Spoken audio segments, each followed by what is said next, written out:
repartida homogéneamente sobre toda la lamela y se van acomodando en las prensas. Tenemos prensas de piso, que es ahí donde está William. Prensas de pared, acá. Se van poniendo todas las lamelas.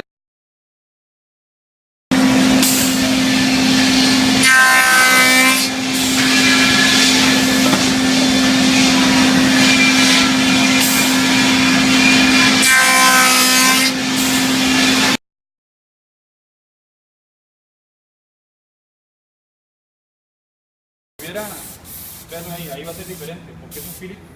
Quedará celeste. ¿Esa hora que quede celeste es por lo del ultravioleta, algo así? ¿O Base de agua. ahí En la base? realidad es por la base de agua.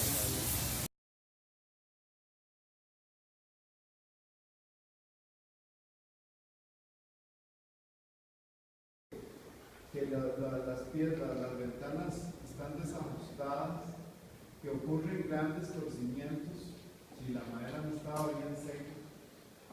San José, miren lo que va, 15%. Vean que quiero decirles algo y apunten y subrayen con rojo.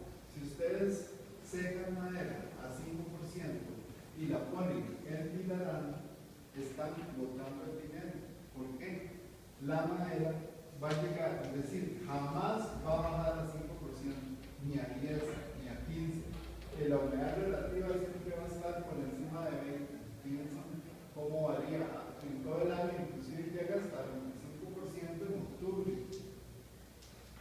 Entonces, cuando ustedes tienen que secar madera, no vayan a irse más abajo de los valores mínimos en la zona geográfica del rápido secado, pero todas se estabilizan en esos mismos. Esos son valores absolutos para todas las maderas. Unos aparatos que se llaman hidrómetros o medidores de humedad que existen de puntas profundas.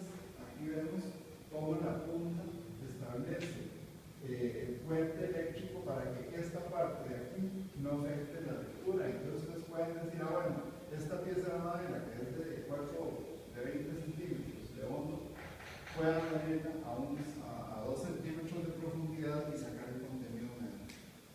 Y esto es muy rápido, es digital y se basa en un principio que es que entre más humedad hay en la madera, mayor conductividad o menor resistencia a la conductividad eléctrica tiene el 15% de humedad.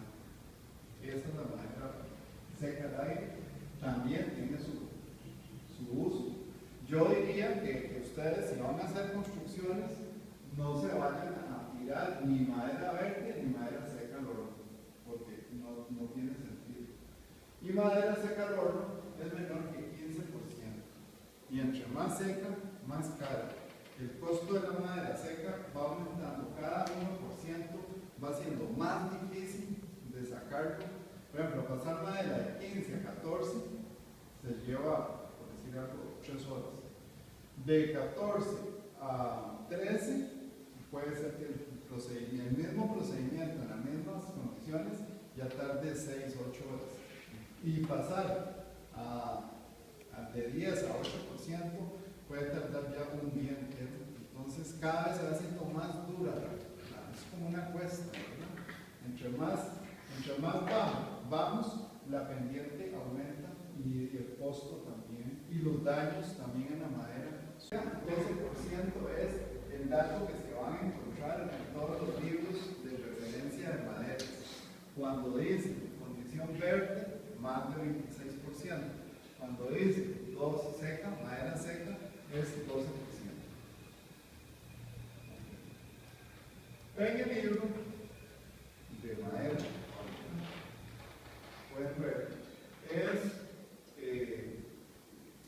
yo hice un ajuste, precisamente porque en todas las referencias la madera viene al 12%, pero y hay un montón de coeficientes para proyectar la resistencia de 12 a 19% o a 18 o a 17 o a 16.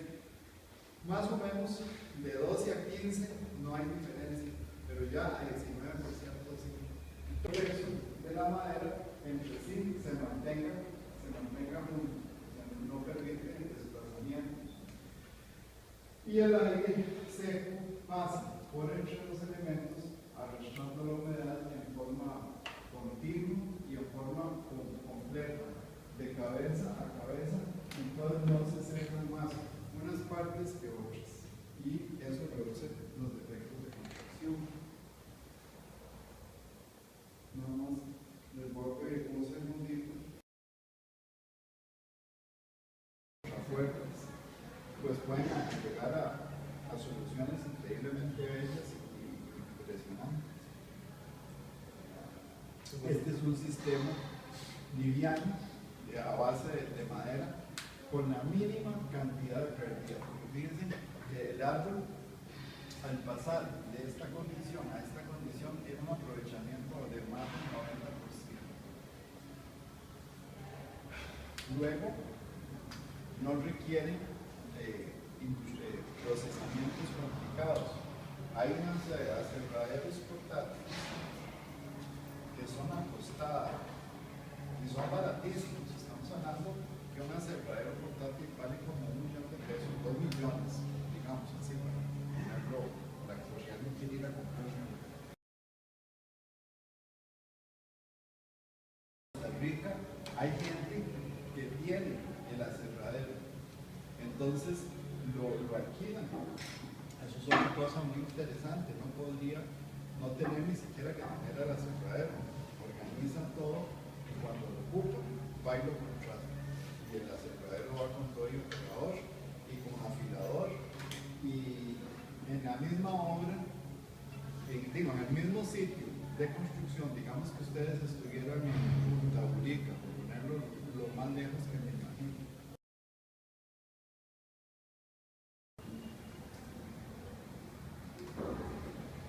¿Verdad? Y el ancho que no exceda más de 1 metro, 1,5 metros. El ancho. Okay. ¿Verdad? Este de aquí es el largo de la madera, que puede ser de 3 o de 4 metros, de 2, 3, 4 metros. El alto, lo máximo que puedan llegar.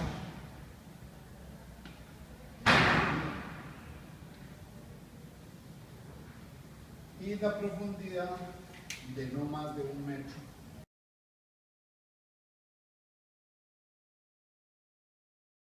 Como les digo, como experiencia de constructora, nos da, digamos, bueno, nos marca la pauta que entre menos horas se dure en la obra, más eficiente va a ser el proyecto. Entonces, entre más se pueda prefabricar, más se pueda prearmar y llevar listo para instalar, eso nos ayuda mucho a los tiempos de entrega y obviamente a los costos, que es más barato producir en planta que producir en la obra, que tal vez está lejos, hay que estar más cerca en inspección. En este caso, que uno hace la supervisión en planta, pues puede salvar detalles y el tema que ya es obvio de producción en serie ayuda mucho también a lo que es la cuestión de rapidez. Ese es un punto, está intentando hacerlo. Entonces es prácticamente eso lo que quería mostrarles en estas primeras presentaciones, de ver cómo han venido estandarizándose algunos sistemas a nivel internacional, principalmente en la zona norte del continente, que la mayoría de las casas en Estados Unidos las fabrican con uno de estos sistemas, y poco a poco han ido evolucionando. Incluso nosotros hemos hecho nuestro granito de arena ahí para los sistemas, y de ahí se saca provecho, dependiendo obviamente de cómo lo aterrice uno en cuanto al tipo de proyecto, al tipo de terreno y a las características que quiere sacarle provecho, ¿verdad? En general. Por ejemplo, uno de los conceptos típicos de construcción es el de plataforma, que consiste en salvar las diferencias del terreno por medio de pilotes y tener la plataforma al nivel que ya se va a querer el piso, y a partir de este nivel se procede con un sistema de esqueleto de cerramiento liviano que hay que arrastrarlo, tiene que tener unas ciertas características para que sea eficiente, y prácticamente es muy rápida construcción. porque es cuestión de forrarlo, ¿verdad? Nada más uno puede escoger ahí varios materiales para forrar. Entonces, en sí, esto es lo que ustedes tal vez han visto. Yo lo que quise fue sacar aquí como algunas imágenes, algunos datos de las características principales, perdón. Sería, por ejemplo, permite adaptarse a terrenos irregulares que no necesitan nivelación previa. Eso es importante en un país tan quebrado como el que tenemos. Una condición muy importante de estos sistemas es que tienen múltiples apoyos de la estructura de piso o de la estructura en general hacia el terreno. Entonces eso implica que haya muy poco inversión en capacidad de soporte y que sea plano. Y de ahí para arriba empezamos con el mismo sistema de paneles prefabricados que se van armando, se van colocando, y para que ellos funcionen tienen que arriostrarse entre sí. O sea, obviamente el panel como tal tiene una alta posibilidad de volcamiento, entonces el diseño sí tiene que estar previsto en que todo tipo de panel tenga apoyos por lo menos en uno de los lados, ¿verdad? Para que él no se vuelque, se haga como estos juegos de naipes que uno va poniéndolos y el apoyo se logra entre todos. Es lo que se ocupa en este tipo de sistemas, porque como si el panel no es una estructura primaria, sino que estamos apoyándonos solo con estructura secundaria. Entonces ocupa este tipo de refuerzos. Bueno, aquí tal vez es por el momento de la construcción, pero hay que dejarlos incorporados dentro del esqueleto para que el edificio se arriostre como tal, más en una situación como la de nuestro país, la experiencia que tenemos nosotros con los sistemas. Entonces hay que mostrarlos tal como los construimos. Es el sistema de tablas, el sistema de troncos y el sistema laminado. En realidad estos dos parten del mismo concepto de que son obviamente la combinación de apoyos múltiples con columnas, pilotes columnas como una sola pieza, simplemente que va forrado con tablas y que va forrado, o no es un forro, sino que es un cerramiento de poste cilíndrico, que es mismo pero mejorado, porque en realidad ahora sí es un poste elegante, un poquito más fácil también la construcción por ser muy uniforme, son cilindros perfectos. Y el de madera laminada, que es sustituir el concepto del poste por estructura primaria de madera, que nos permite ya ampliar en módulos, porque ya ustedes saben las ventajas de la madera laminada, que no hay limitantes en tamaños, entonces todo se fabrica a la medida y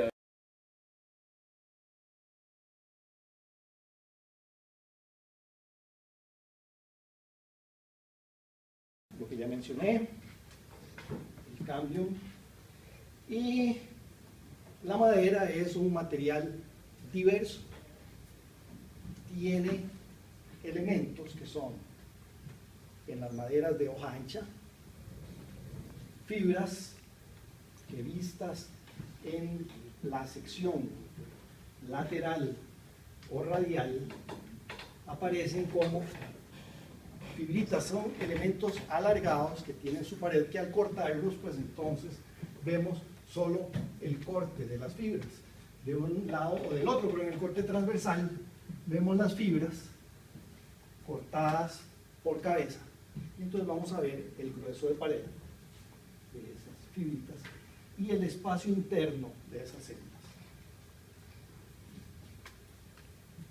La conformación, la disposición, el tamaño, el espesor y los contenidos que se depositan dentro de las células son típicos de cada especie. Entonces, los parámetros con que se miden estas distintas células sirven para tener una base de datos para poder identificar maderas inclusive. Fueron secando, se van contrayendo. Al contraerse entre ellas, causan una tensión en la madera. Esa tensión externa, que es como una liga que está apretando la madera, aprieta el centro de la madera. El centro está en compresión y el exterior en tensión. Si yo tengo una madera medio secar y la rajo, aparecen esos esfuerzos inmediatamente. Pasa una madera medio secar y esa pieza empieza a doblarse, porque la tensión empieza a jalar. Ya no hay, digamos, balance de tensiones en todo alrededor, sino al cortarla, está en compresión y se liberaron los esfuerzos y la madera se torció.